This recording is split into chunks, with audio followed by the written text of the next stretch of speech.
you could create a lot of disruption, and sometimes the machine doesn't come back. So you need to be ready in your fleet to lose the machine at any time and be able to reimage the machine at any time if, like, for some reason we didn't test the kernel on this hardware and the machine don't come back.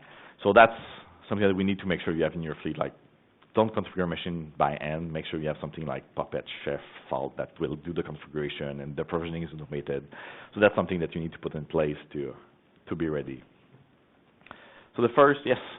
Are you using anything like K-Splice to help with the actual physical reboot? We don't using K-Splice. We are looking into the K-exec to actually accelerate the reboot, especially on the development part, but we still see a lot of issue on K-exec, and that's something we will work on to accelerate that. Like, there's a lot of hardware that don't initialize properly after a K-exec.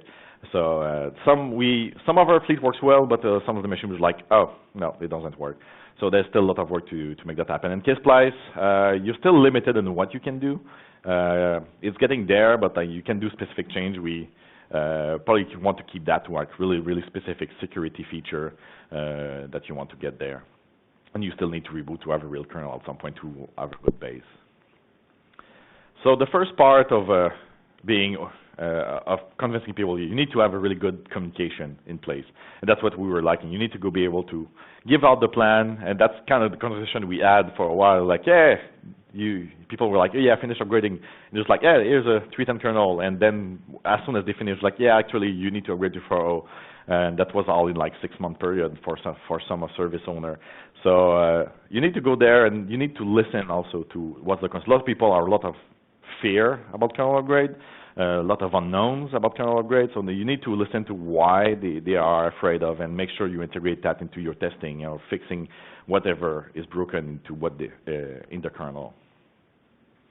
I talked about the release process earlier. Just make sure you have a good process, a regular process, and just go over that and making sure it's like people know when they're going to get a new kernel. So our current release flow is we get a new kernel out every 6 to 8 weeks. We actually follow really closely the upstream way of doing things, just like we rebase every year and we release an FBK internal kernel every 6 to 8 weeks, so people know when they're going to get a bug fix and when it's ready to get deployed. Building, just make sure, like software development 101, you need to have an automated building process. We currently use Jenkins. We're going to use something more internal at some point, but just have one script that builds all kernel, output some RPMs, put them in some repo, and having them ready to be deployed. The testing part is, I would say, the thing that is currently still lacking on either internally, but also in the community level. The kernel testing, there's a couple of effort trying to improve that, but there's no like a good way. We currently run some tests, like we run LTP on each build. I'm looking to integrate the K-self test, but it's hard to know where to put your tests. There's many places, and that's something we would like to see improvement, but maybe we'll contribute something at some point when we get to a good level. And if you have some tests, so make sure you publish them at some point so people can use them. Other thing you can do some comparison testing. That's what we do. We compare like the same workload on new kernel and old kernel, and we have many machines, so we need to test that on different hardware. That's a lot of testing you need to do to make sure that the kernel is good, and people will trust you when you give them good kernel. The last part of that, the next part of like, it's kind of testing or deployment. Doing some canary will help a lot of people gain confidence into your development process. Either set up some shadow traffic, that's what we have, sending the same traffic to 2 sets of machines, like the real one and the next one, to get people, or just deploy to small subset and just let it bake for a while. People will gain confidence in that. The other thing that we do, we build daily kernels, daily of our current build, but also dailies of the upstream build. So we can catch like upstream problem and deploy that into some of the machine, and so we can catch the problem faster and fix them before they get into a release kernel, so we don't have to go back, do the upstream backport and all the cycles. So if we can catch them, so we want to do more of that, do more testing on the actual upstream kernel, and maybe at some point release performance number if we can. That's going to be a good thing, so we can see some regression there.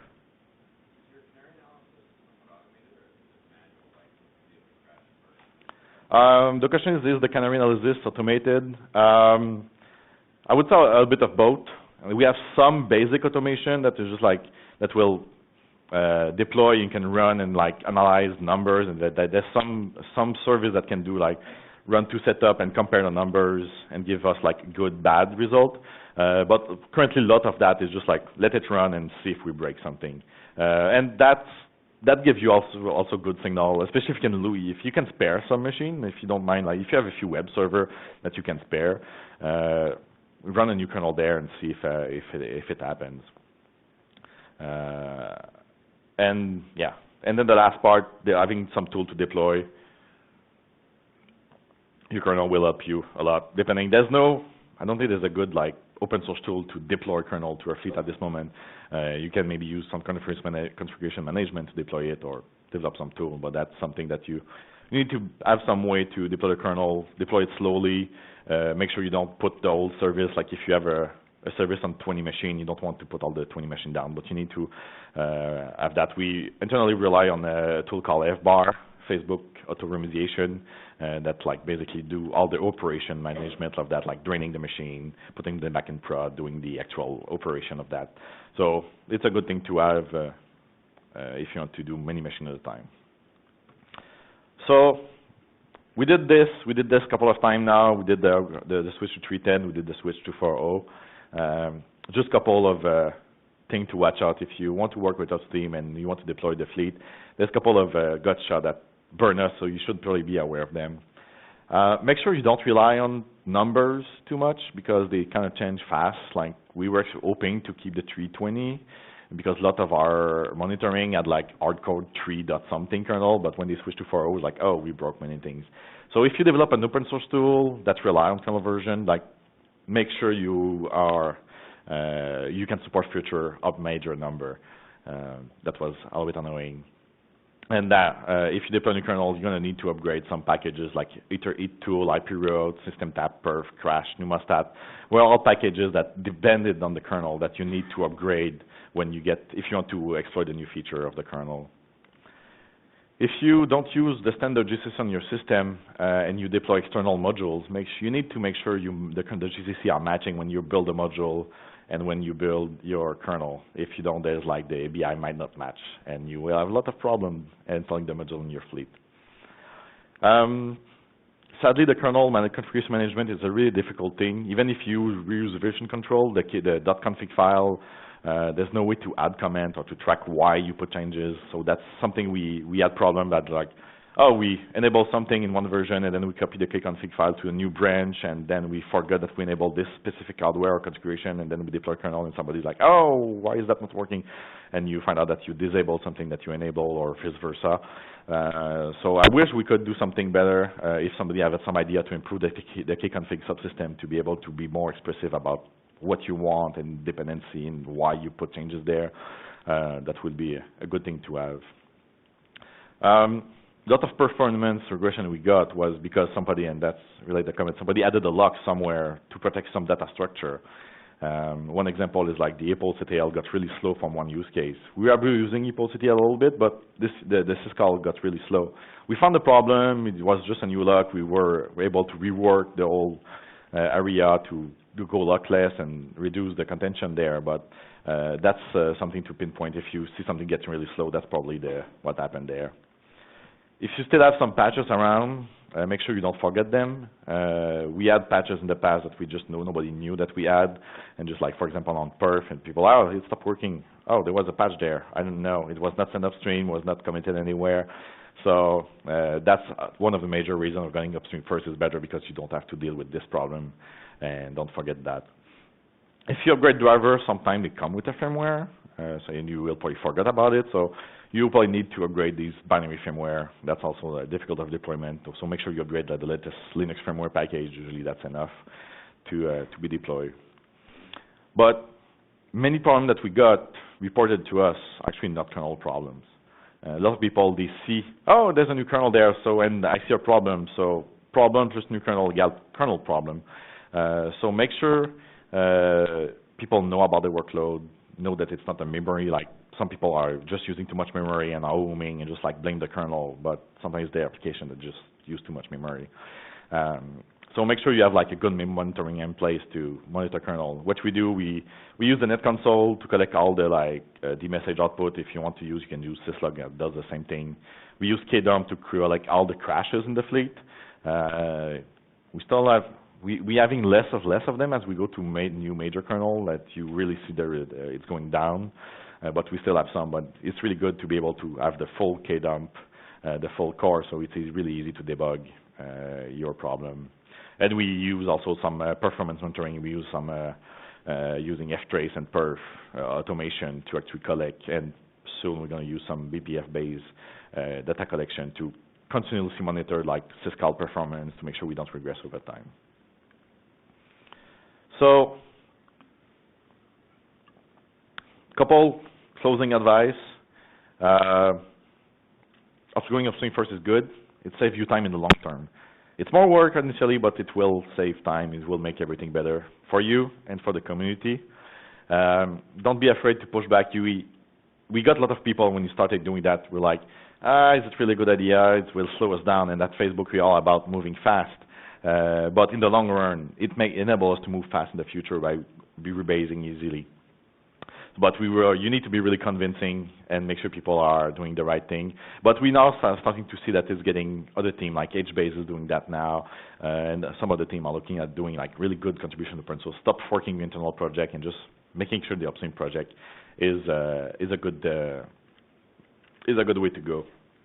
So as I said, we have less than 20 patches, and I guess the graph I like is the age of our kernel in the fleet, the average age. When we started like a few years ago, we just deployed new kernel, and there was like a lot of 2.6 that were still aging. But as we go in with this Upstream first approach and going to better kernel, the age, and that's based on the age of when the major Upstream release were released, and what's the current like age of our kernel. It's going down, so hopefully we'll get younger and younger kernel in the fleet, and probably will be better for us. So make sure you send your patch upstream. Don't keep patch internally. That's bad, please. Everybody wins. If you have any question, if that's the kind of challenge that interests you, I invite you to come see us at our booth.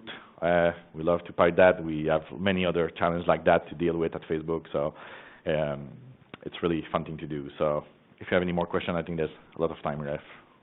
Yes? You get a crash to check if somebody's already submitted a patch upstream within the review in progress or push them through. How do you don't want to duplicate somebody's work, right? So the question is, if you collect crashes, how do you verify it's not really working upstream when there's a bug report? That's a good question. I don't have a solution for that right now. You need to either know. We have an internal system that with the bug tracker would like compare the call stack and see if it's the same and have a task in the internal bug tracker associated to it. But we don't have anything. I don't think there's a good, like we could look, there's a kernel bugzilla, but it's hard to see if it's the same problem. So you basically need to either look at the kernel history if there's a patch that was sent that looks like it. But that's one thing that it happened to us many times. You see a crash, a panic, and just like, oh, I'm gonna fix the bug, and then or either on 310 and just like send it upstream, or look at the upstream code at some point. It's like, oh, somebody just did the same patch. So it's that's one of the annoying parts, and that's one thing that is good about running newer kernel. If you just run the latest upstream, there's a really smaller change that somebody already fixed your bug. So that's my advice: just run upstream and make sure it's there. But there's no good way to. I don't think there's a good way in that. That's a problem that's been a long time. How do you track the kernel bug in the community? There's been many efforts, but there's no like one like distro that have their own tracking. There's a kernel bugzilla, but not everybody use it. Some people just post to the mailing list, so it's hard to track all these things. How many people you have to in your team to debug this kind of problem, like see if the problem is happening? It's hard to say how many people is there in the team. The kernel team by itself, it's about close to 20 people, but it's like an effort that everybody, like every service owner, actually look at their bug and like they see their system crashing and they will help debug. When we will be there as helper, help them debug, or we'll debug them for them. But there's many people looking at that internally. Yes. So you mentioned the last week Facebook 600 patches for Linux, which is awesome. I don't know how Facebook works internally. Do you have a kernel team, or do you have people who are working on other things like storage and compute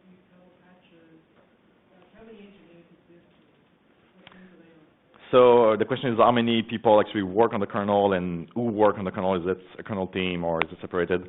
The way we work, most of the people that contribute are part of the kernel team.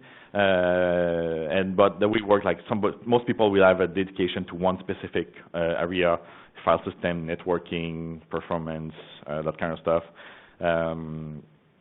There's some people outside that will contribute once in a while patch. Okay, some service owner will see, oh, I have a problem with a specific driver, or especially more like I see that more often like on perf. I want to add this feature, and some people will contribute it back. They will often come to us as a first review, and we'll help them since we are more the kernel team is more used to send things upstream, but we'll help them send the upstream. But we usually want them to send them as the RD owner, and it's easier for them to actually get the recognition than just us taking the patch. Some people were just like, oh, is that just can you deal with the upstream? I don't want to deal with them, so we'll take their patch and make it go through the old upstream process. But it's mostly the kernel team now effort. There's a few other like system, like especially the hardware people might do some contribution there, but that's the way it's organized.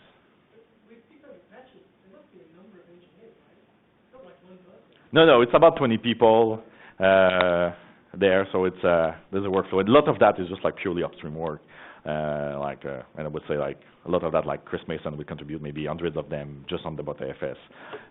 So that's a lot of effort. A lot of the contribution don't even see the Facebook data center. Like we do testing, we use the Facebook infrastructure to do testing, but we'll just send the patch upstream and they will get back at some point next year when we do the rebase. Yes?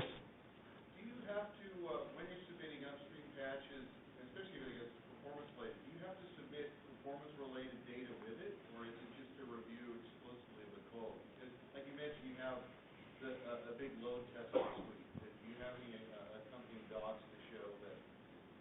So, yeah.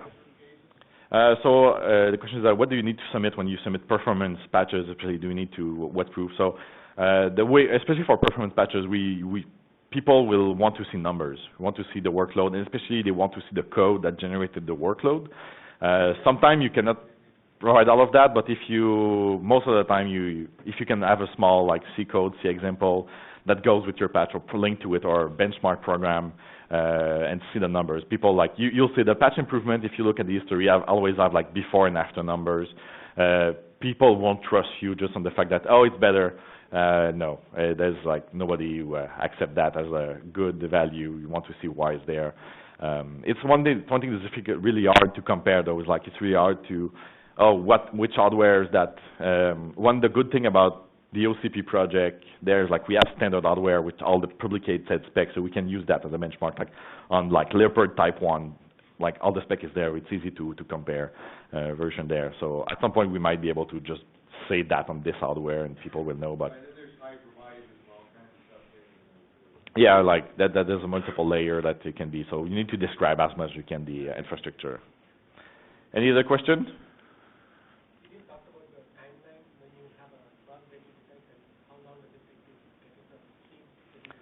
So the question is like, what's the timeline between when you get a bug and send upstream, and that really depends. But like a typical bug might take a week or two to pinpoint to find where is it, and it really depends what is it. But if it's an easy fix, you will send it upstream, it will get applied right away, and you just go into the next rebase, and what we do, as soon as we know that the subsystem has accepted the patch, we'll backport it directly. We won't wait for the next release necessarily. As soon as we know that the patch is good, we'll take it. So some bug will take a couple of weeks to fix, some might take 6 months because it's hard, it's complex. There's no typical way to do it. We are out of time. I'm going to be around for question and come see me in the booth.